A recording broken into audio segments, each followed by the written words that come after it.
Hello दोस्तों, welcome to my YouTube channel Gulshan classes 2.0 में आपका स्वागत है। दोस्तों, ये वीडियो MCQ क्वेश्चन यानी मल्टी चॉइस क्वेश्चन है जो 1 नंबर्स में पूछे जाते हैं। किसी भी बिहार, चाहे वो बिहार बोर्ड हो, चाहे यूपी बोर्ड हो, चाहे MP बोर्ड हो, किसी भी बोर्ड में ये क्वेश्चंस पूछे जाते हैं। ये क्वेश्चन जो हमारा MCQ का है वो वास्तविक संख्याएं जो रियल नंबर है उस पर आधारित है। तो दोस्तों, इस तरह का क्वेश्चन 5 मार्क्स में पूछे जाते हैं MCQ। तो दोस्तों, अगर वीडियो आपको अच्छा लगेगा तो वीडियो को लाइक, शेयर और सब्सक्राइब कर दीजिएगा और साथ ही बेल आइकन दबा दीजिएगा ताकि आने वाले वीडियो आपको टाइम टू टाइम मिलता रहे। तो दोस्तों, वीडियो को स्टार्ट करते हैं। दोस्तों, पहला क्वेश्चन देखते हैं। संख्याएं 25 और 50 के HCF और LCM का गुणनफल क्या होगा? तो दोस्तों, इसमें एक फार्मूला होता है। एक संख्या 25 है और एक संख्या 50 है। दोस्तों क्वेश्चन जो है उसका फार्मूला होता है, दो संख्याओं का गुणनफल बराबर होता है HCF प्लस LCM, यानी A प्लस A गुने B बराबर होता है HCF गुने LCM। ये फार्मूला होता है। तो यहाँ कहता है HCF और LCM का गुणनफल क्या होगा, यानी दो संख्या दे दिया है, यानी A की जगह 25 A हो जाएगा, B हो जाएगा 50। दोस्तों, इस दोनों को अगर हम गुना करेंगे तो हो जाएगा 1250। दोस्तों, इसमें देखेंगे पहला ऑप्शन है 1150, दूसरा है 1250, तीसरा 1350 और चौथा है 1450। तो हमारा जो आंसर होगा वो 1250 होगा, यानी ऑप्शन नंबर B करेक्ट है। दोस्तों, अब दूसरा क्वेश्चन देखेंगे। दूसरा है, निम्नलिखित में कौन परिमेय संख्या है? दोस्तों, निम्नलिखित में कौन परिमेय संख्या है? पहला है √3, दूसरा है √5/5, तीसरा है 2 × √2/√2 और चौथा है √7। तो देखिए दोस्तों, √3 तो अपरिमेय संख्या है, ये परिमेय नहीं हो सकता है। दूसरा है √5/5, एक अपरिमेय है और एक परिमेय है, तो ये दोनों को भाग लगाएंगे तो अपरिमेय हो जाता है और हमको यहाँ पे परिमेय पूछ रहा है। और तीसरा ऑप्शन है 2 × √2/√2, यानी √2 को √2 से कैंसिल करेंगे तो हमारा सिर्फ 2 बचेगा और ये एक परिमेय संख्या होता है। तो हमारा ऑप्शन नंबर तीसरा ही करेक्ट हो जाएगा। दोस्तों, तीसरा क्वेश्चन की तरफ चलते हैं। तीसरा है, निम्नलिखित में कौन सा परिमेय संख्या है? तो अब इसमें फिर से पूछ रहा है कि कौन सा परिमेय संख्या है। तो यहाँ ऑप्शन नंबर A भी √7 है, ये तो होगा नहीं। ऑप्शन नंबर B में है √2/√7, तो ये भी अपरिमेय हो जाएगा, ये परिमेय नहीं होगा, हमको यहाँ परिमेय पूछ रहा है। तीसरा है √3/√7, ये भी अपरिमेय हो जाएगा, ये भी हमारा नहीं होगा। और D नंबर ऑप्शन है √25/√49। √25 का वर्गमूल 5 होता है और 49 का वर्गमूल √49 का वर्गमूल 7 होता है। तो हमारा परिमेय संख्या मिल गया, यानी कि जो परिमेय संख्या का परिभाषा होता है, जो P/Q के रूप में लिखा जाए उसे परिमेय संख्या कहते हैं। तो हमारा 5/7 ये परिमेय संख्या है। तो हमारा करेक्ट आंसर D हो जाएगा। दोस्तों, अगले क्वेश्चन की तरफ चलते हैं।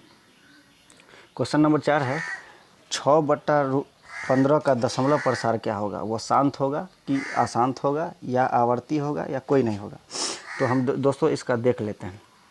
दोस्तों, शांत कौन जो होता है हमारा दशमलव पर क्या होगा, यानी 6/15 जो है इसको हम लिख सकते हैं 2 × 3/15 को लिख सकते हैं 3 × 5।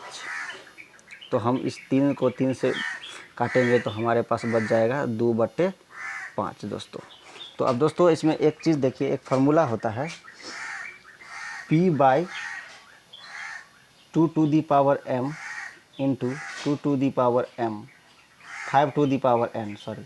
5/n। अगर इस रूप में अगर कोई होता है तो वो हमारा शांत प्रसार होता है। तो हमारा इसी रूप में है। देखिए यहाँ पे 2 ऊपर में है P के रूप में और 5 तो दिया हुआ है, अगर हम इसको हम इस तरह से भी लिख सकते हैं 2 इंटू 1 बाय 2 के पावर 0 लिख सकते हैं, और 5 के पावर हमारा कुछ नहीं है तो 1 लिख सकते हैं, और ये इस फार्मूला को ये सेटिस्फाई करता है। तो हमारा ये ऑप्शन नंबर ए होगा, शांत ऑप्शन। और 5वां क्वेश्चन की तरफ चलते हैं। निम्नलिखित में कौन सा अशांत दशमलव प्रसार है?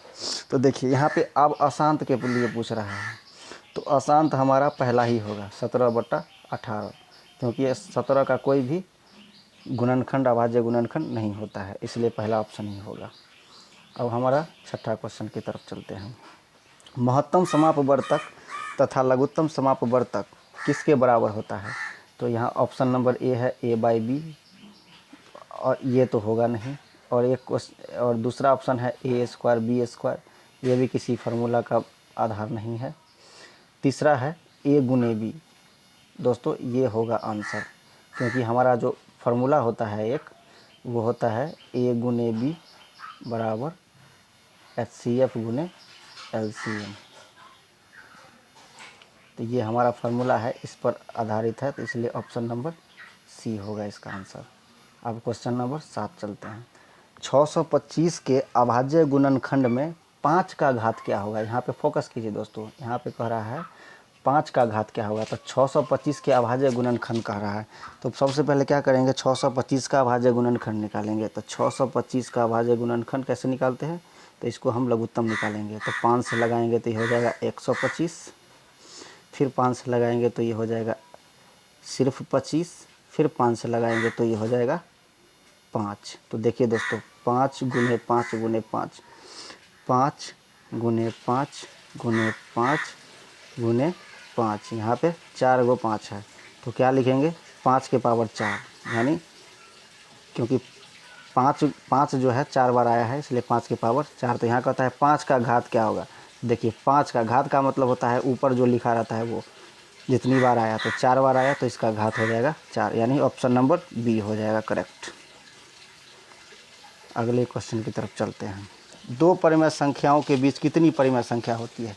देखिए दोस्तों, दो परिमेय संख्याओं के बीच कितनी परिमेय संख्या होगी, तो मान लीजिए कि एक परिमेय संख्या 2 ले लीजिए और एक परिमेय संख्या 3 ले लीजिए, इसके बीच में बहुत सारे परिमेय संख्या हो सकती है, तो यहाँ पे हम लिख सकते हैं अनंत।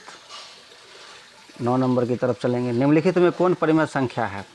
तो देखिए यहाँ पे फिर वही क्वेश्चन आ गया, निम्नलिखित में कौन परिमेय संख्या है। यह इस तरह से लिखा गया है, √49 पहला ऑप्शन है, √49 बटे, ऐसे नहीं लिखा गया है दोस्तों, सॉरी, पहला ऑप्शन दिया गया है पूरे में दिया गया है √49/64। तो देखिए दोस्तों, अगर 49 का अगर हम फैक्टर तोड़ेंगे तो 7 हो जाएगा और 64 का 8 हो जाएगा, तो ये P/Q के रूप में लिखा गया है, तो ये परिमेय संख्या पूछ रहा है, तो ऑप्शन नंबर यही होगा। 10 नंबर चलते हैं।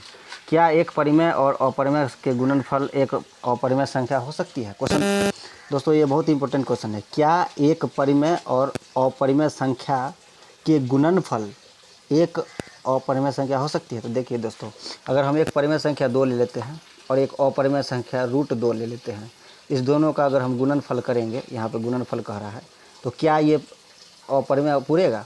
जी हाँ, ये अपरिमेय ही होगा, क्योंकि 2√2 जो होगा हमारा अपरिमेय ही होगा, तो लिखेंगे हाँ, ऑप्शन नंबर ए सही है। 11 नंबर चलेंगे। दोस्तों ये बहुत ही इंपॉर्टेंट क्वेश्चन है, इसको ध्यान से देखिएगा, और ये बहुत ही हल्का है। वृत्ताकार पथ पर 3 धावक एक ही स्थान से दौड़ना प्रारंभ करते हैं, तो एक चक्कर लगाने में 3, 4 एवं 8 घंटे लगते हैं, तो तीनों का प्रस्थान बिंदु मिलने का क्या समय होगा? यानी एक वृत्ताकार पथ हो गया, ये एक वृत्ताकार पथ है, यहाँ से 3 व्यक्ति दौड़ना शुरू करता है, 1 व्यक्ति, 2 व्यक्ति और 3 व्यक्ति, तीनों एक ही साथ दौड़ना शुरू कर देता है, यहाँ से तीनों एक ही साथ दौड़ना शुरू कर देता है, और पूछता है कि दौड़ रहा है, दौड़ रहा है, दौड़ रहा है, और कितने देर बाद यह फिर प्रारंभिक बिंदु पर तीनों एक साथ मिल जाएगा, जाके एक साथ यहाँ जहाँ से शुरू किया वहीं पर। तो यहाँ पर इसके लिए हम क्या करेंगे दोस्तों, इसके लिए हम करेंगे दोस्तों, इसके लिए हम करेंगे, सॉरी दोस्तों, इसके लिए हम करेंगे कि 3, 4 और 8 का LCM निकाल देंगे। 4 से लगाएंगे तो ये 3 ही रहेगा, ये 1 रहेगा, और ये 4 दूना 8, तो हमारा अब इसका एलसीएम हो जाएगा दोस्तों 4 तिया 12 दूना 24 घंटा। जो हमारा ऑप्शन नंबर डी था वही हमारा करेक्ट आंसर होगा। अब 12 नंबर चलते हैं दोस्तों। कहता है √3 कौन सा संख्या है? तो दोस्तों जिस √3 तो ये सिंपल सा है कि ये अपरिमेय संख्या ही होगा। दोस्तों अगर आप लोगों को वीडियो अच्छा लगे तो वीडियो को शेयर कीजिएगा और कमेंट करके बताइएगा इसमें क्या आपको अच्छा लगा, क्या आपको त्रुटि लगी। थैंक यू दोस्तों।